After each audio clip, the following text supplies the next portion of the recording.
अस्सलामुअलैकुम। अच्छा जी, शहीद ਦਾ ਖੂਨ ਪੂਰੀ ਕੌਮ ਦੇ ਉੱਪਰ ਇੱਕ ਕਰਜ਼ ਹੁੰਦਾ ਵਾ। ਅੱਜ ਕ੍ਰਾਈਮ ਕੰਟਰੋਲ ਡਿਪਾਰਟਮੈਂਟ ਨੇ ਉਹ ਕਰਜ਼ ਲਾ ਦਿੱਤਾ ਵਾ। ਸੀਸੀਡੀ ਦੀ ਇੱਕ ਵੱਡੀ ਕਾਰਵਾਈ ਸਾਹਮਣੇ ਆਈ ਆ। ਕਾਰਵਾਈ ਵੱਲ ਆਪਾਂ ਬਾਅਦ 'ਚ ਜਾਵਾਂਗੇ। ਪਹਿਲੇ ਮੈਂ ਤੁਹਾਨੂੰ ਥੋੜਾ ਜਿਹਾ ਨਾ 5 ਮਹੀਨੇ ਪਿੱਛੇ ਲੈ ਕੇ ਜਾਣਾ ਚਾਹੁੰਦਾ ਵਾ। ਸਤਿਆਨਾ ਰੋਡ ਖਾਨੂਆਣੇ ਡਾਲਫਨ ਅਹਿਲਕਾਰਾਂ ਦੇ ਨਾਲ ਜਰਾਇਮ ਪੇਸ਼ਾ ਅਫਰਾਦ ਦਾ ਮੁਕਾਬਲਾ ਹੋ ਜਾਂਦਾ ਵਾ। ਜਰਾਇਮ ਪੇਸ਼ਾ ਅਫਰਾਦ ਡਾਲਫਨ ਅਹਿਲਕਾਰਾਂ ਦੇ ਉੱਪਰ ਫਾਇਰਿੰਗ ਕਰ ਦਿੰਦੇ ਆ, ਜਿਹਦੇ ਨਤੀਜੇ ਦੇ ਨਾਲ ਆਸਫ ਭੱਟੀ ਨਾਮੀ ਡਾਲਫਨ ਅਹਿਲਕਾਰ ਸ਼ਹੀਦ ਹੋ ਜਾਂਦਾ ਵਾ। ਅੱਜ ਉਹਦੀ ਸ਼ਹਾਦਤ ਦਾ ਬਦਲਾ ਜਿਹੜਾ ਵਾ ਕ੍ਰਾਈਮ ਕੰਟਰੋਲ ਡਿਪਾਰਟਮੈਂਟ ਵਾਲੇ ਲੈ ਲੈਂਦੇ ਆ। ਇਸ ਤੋਂ ਬਾਅਦ ਥੋੜਾ ਜਿਹਾ ਤੁਹਾਨੂੰ ਮੈਂ ਹੋਰ ਪਿੱਛੇ ਲੈ ਕੇ ਜਾਣਾ ਚਾਹਾਂਗਾ। 22 ਸਤੰਬਰ 2024 ਦੇ ਅੰਦਰ ਥਾਣਾ ਸਦਰ ਜੜ੍ਹਾਂਵਾਲਾ ਦੇ ਇਲਾਕੇ ਦੇ ਵਿੱਚ ਦੋ ਜਵਾਨ ਲੜਕੀਆਂ ਜਿਹੜੀਆਂ ਵਾ ਉਹਨਾਂ ਨੂੰ ਫਾਇਰਿੰਗ ਕਰਕੇ ਬੇਦਰਦੀ ਦੇ ਨਾਲ ਕਤਲ ਕਰ ਦਿੱਤਾ ਜਾਂਦਾ ਵਾ।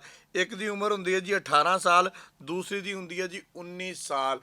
ਇਹਨਾਂ ਨੂੰ ਕਤਲ ਕਰਨ ਵਾਲਾ ਸ਼ੂਟਰ ਜਿਹੜਾ ਵਾ ਅੱਜ ਆਪਣੇ ਅੰਜਾਮ ਨੂੰ ਪਹੁੰਚ ਗਿਆ। ਦੋ ਤੁਹਾਨੂੰ ਮੈਂ ਲਹਿਦਾ ਗੱਲਾਂ ਦੱਸੀਆਂ ਵਾ। ਇੱਕ ਡਾਲਫਨ ਅਹਿਲਕਾਰ ਨੂੰ ਸ਼ਹੀਦ ਕੀਤਾ ਗਿਆ, ਉਸ ਤੋਂ ਬਾਅਦ ਦੋ ਜਵਾਨ ਸਕੀਆਂ ਭੈਣਾਂ ਨੂੰ ਗੱਡੀ 'ਚੋਂ ਲਾ ਕੇ ਫਾਇਰਿੰਗ ਕਰਕੇ ਬੇਦਰਦੀ ਨਾਲ ਕਤਲ ਕਰ ਦਿੱਤਾ ਗਿਆ। ਹੁਣ ਆਨੇ ਆ ਜਨਾਬੇ ਅਲੀ ਕ੍ਰਾਈਮ ਕੰਟਰੋਲ ਡਿਪਾਰਟਮੈਂਟ ਦੀ ਪ੍ਰੈਸ ਰਿਲੀਜ਼ ਵਾਲੇ ਪਾਸੇ ਕਿ ਉਹ ਕੀ ਕਹਿੰਦੇ ਆ। ਇਹਨਾਂ ਦੇ ਖੜਾਕ ਤਾਂ ਹਰ ਰੋਜ਼ ਜਾਰੀ ਨੇ ਨਾ ਹੁਣ, ਕਿ ਹਰ ਰੋਜ਼ ਕੋਈ ਵੀ ਜਰਾਇਮ ਪੇਸ਼ਾ ਬੰਦਾ ਹੋਵੇ, ਕੋਈ ਡਾਕੂ ਹੋਵੇ, ਕੋਈ ਜਨਾਬੇ ਵਾਲੀ ਚੋਰ ਹੋਵੇ, ਕੋਈ ਰੱਸਾਗੀਰ ਹੋਵੇ, ਕੋਈ ਸ਼ੂਟਰ ਹੋਵੇ, ਕੋਈ ਦਹਿਸ਼ਤਗਰਦ ਹੋਵੇ, ਕੋਈ ਹੋਵੇ, ਇਹਨਾਂ ਨੇ ਕਿਹਾ ਜੀ ਅਸੀਂ ਹੁਣ ਨਹੀਂ ਛੱਡਣਾ, ਕਿਉਂਕਿ ਇਹਨਾਂ ਨੂੰ ਬਣਾਇਆ ਹੀ ਇਸ ਤੋਂ ਗਿਆ ਵਾ। ਇਹ ਮਹਿਕਮਾ ਹੀ ਇਸ ਤੋਂ ਬਣਾਇਆ ਗਿਆ। ਪ੍ਰੈਸ ਲਈ ਥੋੜ੍ਹੀ ਜਿਹੀ ਪੜ੍ਹ ਲਈਏ, ਫਿਰ ਅੱਗੇ ਜਾ ਕੇ ਗੱਲਾਂ ਕਰਦੇ। ਇਹਨਾਂ ਦਾ ਇਹ ਕਹਿਣਾ ਕਿ ਸੀਸੀਡੀ ਦੀ ਵੱਡੀ ਕਾਰਵਾਈ, ਪੁਲਿਸ ਮੁਕਾਬਲਾ।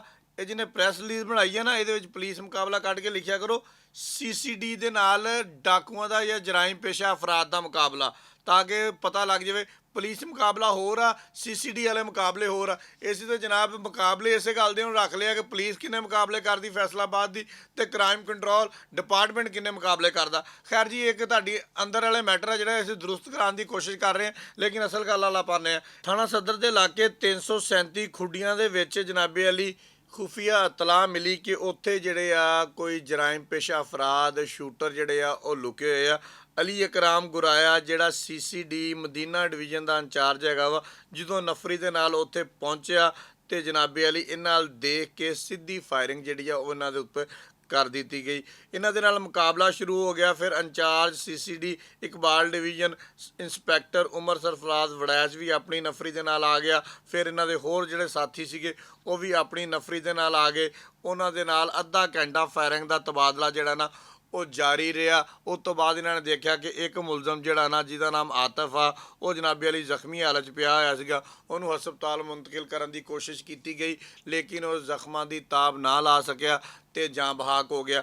ਅੱਗੇ ਇਹਨਾਂ ਨੇ ਇਹੀ ਪੂਰੀ ਡਿਟੇਲ ਦਿੱਤੀ ਹੋਈ ਆ, ਜਿਹੜੀ ਮਜ਼ੀਦ ਡਿਟੇਲ ਦੇ ਨਾਲ ਤੁਹਾਨੂੰ ਮੈਂ ਦੱਸ ਦਿੱਤੀ ਆ ਕਿ ਇਹਨਾਂ ਨੇ ਕੀ ਕੀ ਕੀਤਾ ਹੋਇਆ ਸੀਗਾ। ਅਗਰ ਇਹਨਾਂ ਦੇ ਕ੍ਰਿਮੀਨਲ ਰਿਕਾਰਡ ਵੱਲ ਜਾਈਏ, ਡਕੈਤੀ, ਕਤਲ, ਇਕਦਾਮੇ ਕਤਲ, ਦਹਿਸ਼ਤਗਰਦੀ, ਇਹਦੇ ਸਮੇਤ ਬਹੁਤ ਸਾਰੇ ਮੁਕੱਦਮਾ ਜਿਹੜੇ ਆ ਨਾ ਉਹ ਇਸ ਭਾਈ ਸਾਹਿਬ 'ਤੇ ਦਰਜ ਸੀਗੇ, ਜਿਹਨੂੰ ਅੱਜ ਮੁਕਾਬਲੇ ਦੇ ਵਿੱਚ ਪਾਰ ਕਰ ਦਿੱਤਾ ਵਾ। ਆਤਫ ਉਰਫ ਆਤੀ ਸਕਨਾ 119 ਰੇਬੇ ਫੈਸਲਾਬਾਦ ਦਾ। ਮੈਂ ਸਿਰਫ 1 ਸਾਲ ਦਾ ਰਿਕਾਰਡ ਤੁਹਾਨੂੰ ਦੇਣ ਲੱਗਾ ਵਾਂ। 2023 ਦੇ ਵਿੱਚ 13 ਮੁਕੱਦਮਾਤ ਇਸ ਬੰਦੇ ਦੇ ਉੱਪਰ ਦਰਜ ਹੋਏ ਤੇ 13 ਦੇ ਵਿੱਚ ਇਹ ਗ੍ਰਿਫਤਾਰ ਵੀ ਹੋਇਆ ਹੋਣਾ, 13 ਤੋਂ ਬਾਅਦ ਰਿਹਾ ਵੀ ਹੋਇਆ ਹੋਣਾ। ਉਸ ਤੋਂ ਬਾਅਦ ਜਨਾਬੇ ਅਲੀ ਇਹ ਪੁਲਿਸ ਦੇ ਹੱਥੇ ਨਹੀਂ ਚੜਿਆ। ਫਿਰ ਜਨਾਬੇ ਅਲੀ ਇਸੇ ਤਰ੍ਹਾਂ ਹੀ ਆ, ਕਦੀ ਕਿਸੇ ਨੂੰ ਮਾਰਤਾ, ਕਦੀ ਕਿਸੇ ਨੂੰ ਸ਼ਹੀਦ ਕਰਤਾ, ਕਦੀ ਕਿਸੇ ਕੋ ਪਤਾ ਲੈ ਲਿਆ, ਕਦੀ ਕਿਸੇ ਦੀ ਡਕੈਤੀ ਕਰ ਲਈ, ਕਦੀ ਕਿਸੇ ਦੀ ਚੋਰੀ ਕਰ ਲਈ। ਇਸੇ ਤਰ੍ਹਾਂ ਸਿਲਸਿਲਾ ਜਾਰੀ ਰਿਹਾ। ਲੇਕਿਨ ਅੱਜ ਕ੍ਰਾਈਮ ਕੰਟਰੋਲ ਡਿਪਾਰਟਮੈਂਟ ਨੇ ਜਿਹੜਾ ਸਾਡੇ ਮੁਲਕ ਪੂਰੇ ਦੇ ਉੱਪਰ ਇੱਕ ਕਰਜ਼ ਸੀਗਾ, ਉਹ ਸੀਗਾ ਆਸਫ ਭੱਟੀ ਡਾਲਫਨ ਅਹਿਲਕਾਰ ਦਾ, ਉਹ ਜਨਾਬੇ ਅਲੀ ਲਾਤਾ ਵਾ। ਉਹਦੇ ਵਾਸਤੇ ਜਨਾਬ ਅਸੀਂ ਮਸ਼ਕੂਰ ਹਾਂ ਕ੍ਰਾਈਮ ਕੰਟਰੋਲ ਡਿਪਾਰਟਮੈਂਟ ਵਾਲਿਆਂ ਦੇ। ਉਹਨਾਂ ਦਾ ਐਂਡ 'ਤੇ ਇਹੀ ਕਹਿਣਾ ਵਾ ਕਿ ਜਨਾਬ ਫੈਸਲਾਬਾਦ ਦੇ ਵਿੱਚ ਆਵਾਮ ਔਰ ਜਾਨ ਦੀ ਹਿਫਾਜ਼ਤ ਦੀ ਜ਼ਿੰਮੇਵਾਰੀ ਸਾਡੀ ਆ। ਆਵਾਮ ਸਕੂਨ ਨਾਲ ਸੌਵੇਂ ਤੇ ਅਸੀਂ ਆਪਣਾ ਕੰਮ ਕਰਦੇ ਪਏ ਹਾਂ। ਬਹੁਤ ਸ਼ੁਕਰੀਆ।